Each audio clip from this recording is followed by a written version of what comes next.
Assalamualaikum warahmatullahi wabarakatuh. Yang terhormat kepada Bapak Haji Fatri Hadi, LCMAG, selaku dosen pengampu mata kuliah hadis ahkam, serta teman-teman semuanya yang saya banggakan. Di sini, kami dari kelompok 2 akan mempresentasikan hasil diskusi kami dengan tema anjuran menikah. Sebelumnya, perkenalkan nama saya Yunita Siti Rahmawati, NIM 15 sebagai moderator sekaligus pemateri pertama, dan juga ada Robert Anafizi, NIM 18 sebagai pemateri kedua. Langsung saja ke pembahasan. Untuk pembahasan yang pertama, hadis tentang perintah untuk menikah. Saya bacakan hadisnya. An Abdullah bin Mas'ud qala lana Rasulullah sallallahu alaihi wasallam ya masyarus sabab man istata'a minkumul ba'ata falyatazawwaj fa innahu aghaddu lil basar wa ahsanul farji wa man lam yastati' fa alaihi bisawm fa innahu lahu wija'un muttafaqun alaih.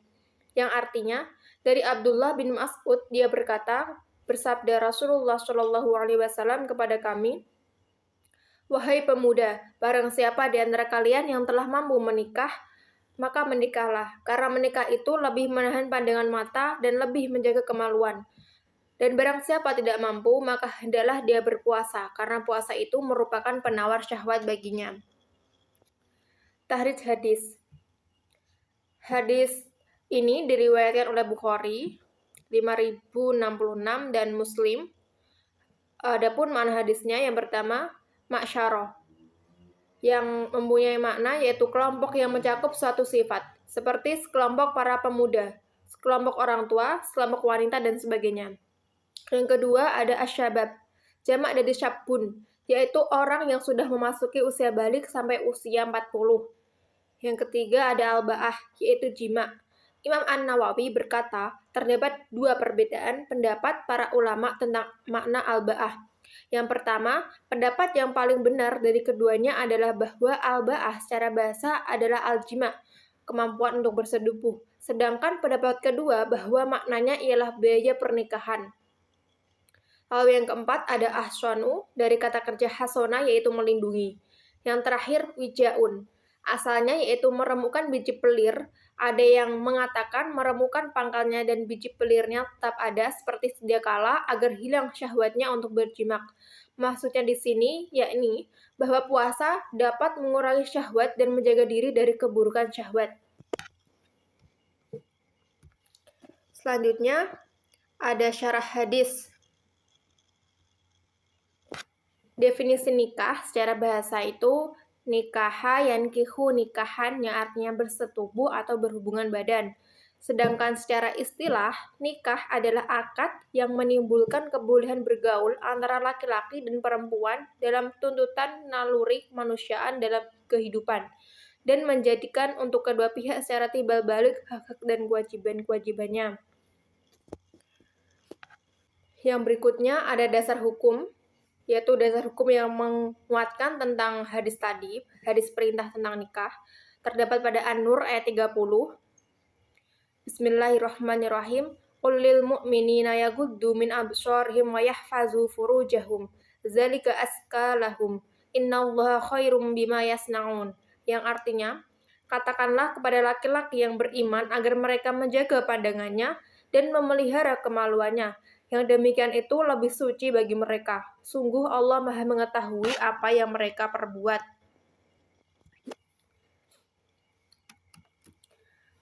Berikutnya ada syarah hadis.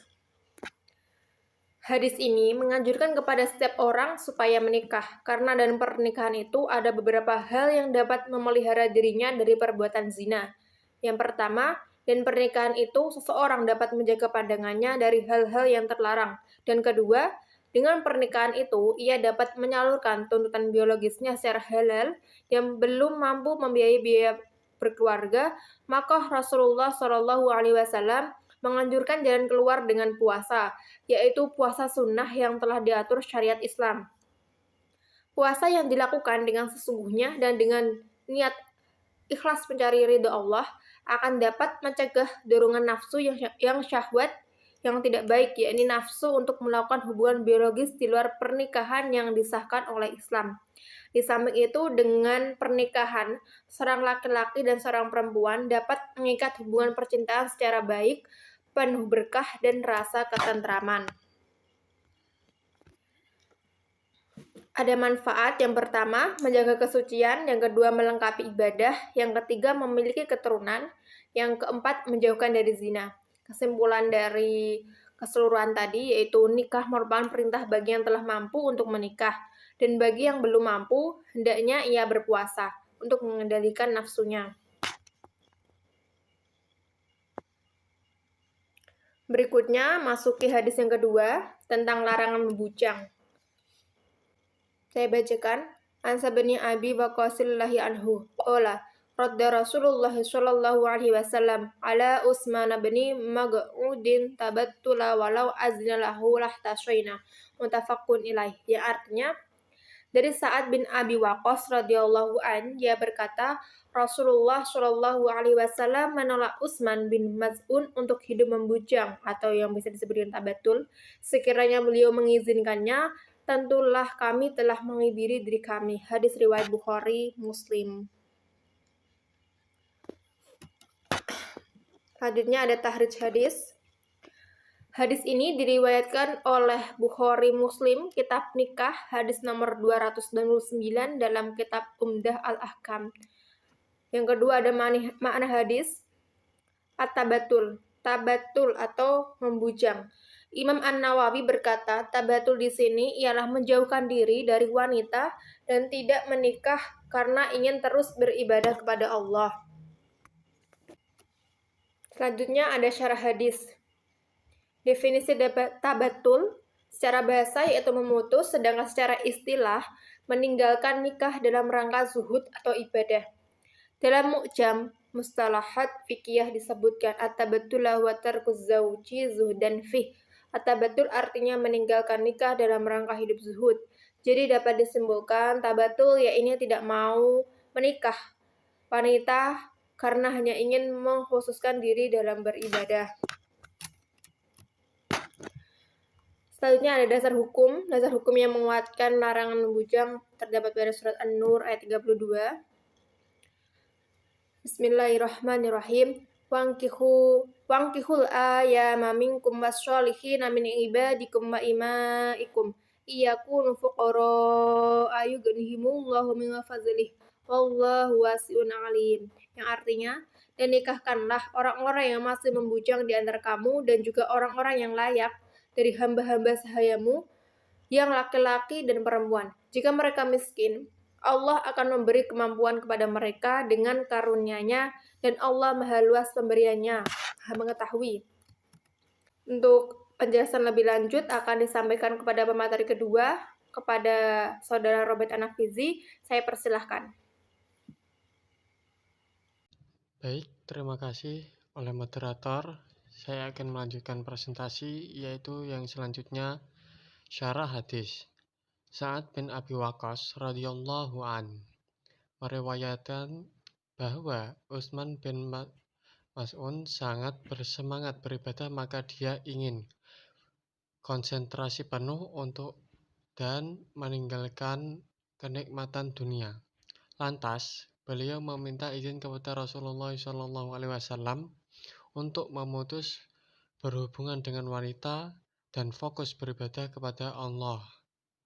Akan tetapi Rasulullah tidak mengizinkannya karena meninggalkan kenikmatan dunia dan fokus beribadah saja termasuk sikap yang berlebihan dalam beragama dan rohbaniyah yang dibenci.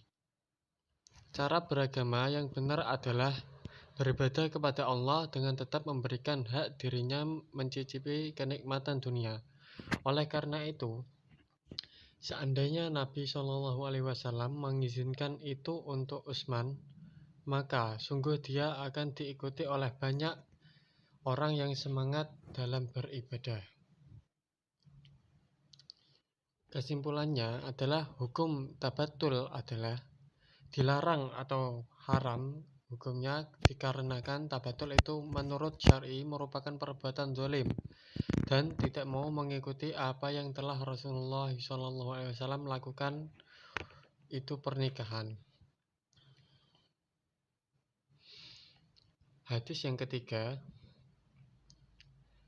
Bismillahirrahmanirrahim. Wa an Abi Hurairah radhiyallahu an Nabi sallallahu alaihi wasallam qala man kanat lahu amra aitani fama la ila ihdahuma jaa yaumil qiyamah wasiquhu ma'il. Yang artinya dari Abu Hurairah radhiyallahu an bahwa Nabi sallallahu alaihi wasallam bersabda, barang siapa memiliki seorang istri dan ia condong kepada salah satunya, ia akan datang pada hari kiamat dengan tubuh kering.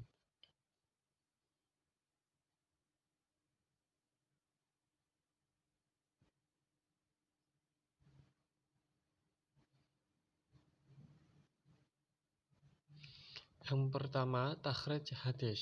Hadis ini beberapa perbedaan jalur sanad, yaitu dalam Sunan Al-Zarimi nomor 2109, 2109, Ibnu Majah tahun 1959, Abu Dawud 1821, Al-Nasai 3881, dan At-Tirmizi 1060, dan Musnad Ahmad 7595. Adapun kualitas dari hadis ini adalah sebagai berikut.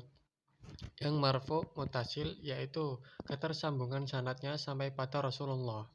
Sedangkan dalam kumpulan hadis Sahih Rasul merupakan kategori hadis sahih dan juga sudah menjadi kesepakatan dari empat imam, yakni Abu Dawud, At-Tirmizi, Nasai, dan Ibnu Majah.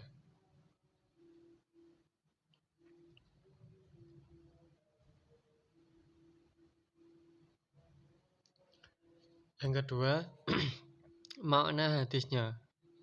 Man kana lahu mar'ataini, barang siapa yang mempunyai dua orang istri, bagi setiap kaum laki-laki yang mempunyai istri lebih dari satu atau poligami, dianjurkan untuk berbuat adil terhadap istri-istrinya dalam hal nafkah lahir batin, seperti yang dicontohkan oleh Nabi Shallallahu Alaihi Wasallam, termasuk dalam hal penyediaan makanan, pakaian, tempat tinggal, dan pembagian waktu.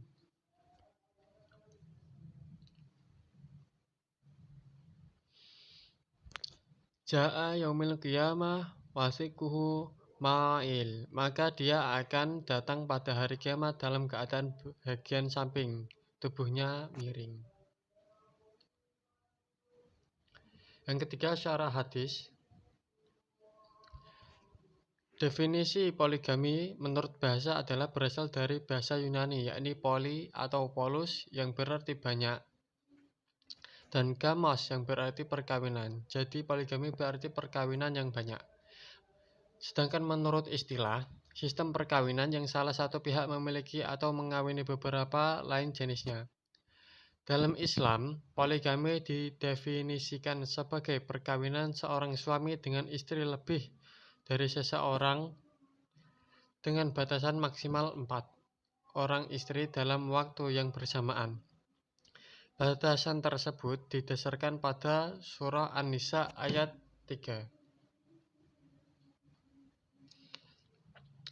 Dasar hukumnya, surat An-Nisa ayat 129.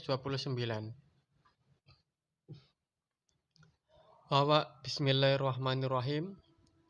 Wawalan tastati'u an ta'dilu bainan nisa'i walau harastum fala tamilu kullal maili fatadharuha kal mu'allaqah wa in tuslihu wa tattaqu fa innallaha kana ghafurar rahima. Yang artinya, dan kamu tidak akan dapat berlaku adil di antara istri-istrimu, walaupun kamu sangat ingin berbuat demikian. Karena itu, janganlah kamu terlalu cenderung kepada yang kamu cintai, sehingga kamu biarkan yang lain terkatung-katung. Dan jika kamu mengadakan perbaikan dan memelihara diri dari kecurangan, maka sungguh Allah Maha Pengampun lagi Maha Penyayang.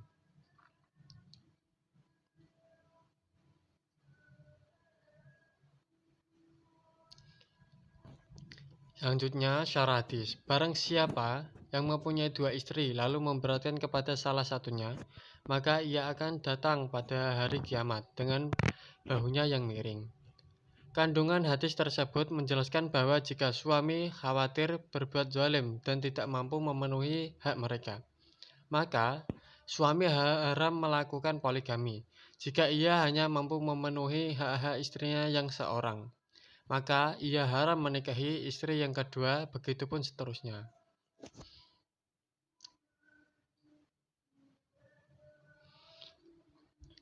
Adapun syarat-syarat melakukan poligami adalah yang pertama, mampu berbuat adil kepada semua istrinya yang ditegaskan dalam surah An-Nisa ayat 3. Yang kedua, mampu menjaga diri untuk tidak terperdaya dengan istri-istrinya itu dan tidak meninggalkan hak-hak Allah karena keberadaan mereka. Yang ketiga, memiliki kemampuan untuk memenuhi kebutuhan-kebutuhan lahiriah dan menjaga kehormatan mereka. Hal ini bertujuan agar istrinya terhindar dari kenistaan dan kerusakan.